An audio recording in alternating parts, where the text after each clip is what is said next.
mom and dads that are in the process of having kids in this class, moms and dads in the first year of having had a child or two or three in this class to help think about, don't people just know how to parent? I did not.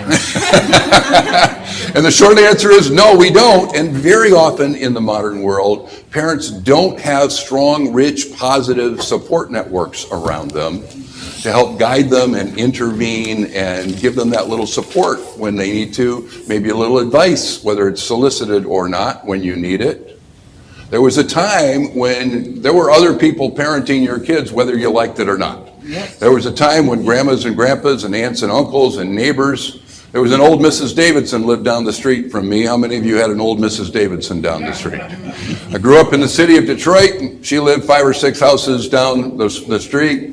And when kids were playing in our neighborhood, Mrs. Davidson was right there in the window watching us. Every once in a while, if we were doing something wrong, she'd come out and she'd yell at us. Can you believe that?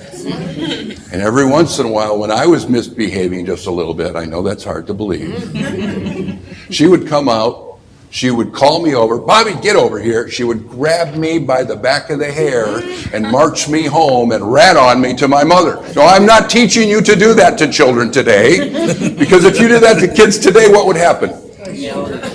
Problems. And I don't think it was a particularly good technique as things go, but there was involvement, there was connection, it was expected, that was part of being in the neighborhood. Raising a child. There were many eyes upon you all the time. Is it different in the world today? Yes. Sadly, yes. Are some parents living together, moms and dads, some parents all on their own, single parents, doing it all by themselves without much of a network of support at all? Oh, yes. Hundreds of parents, mostly single moms, have come up and told me stories, and at some point in the story I said, when things get like this, who do you talk to?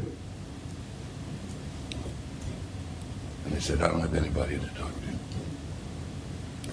to. That's part of the world today.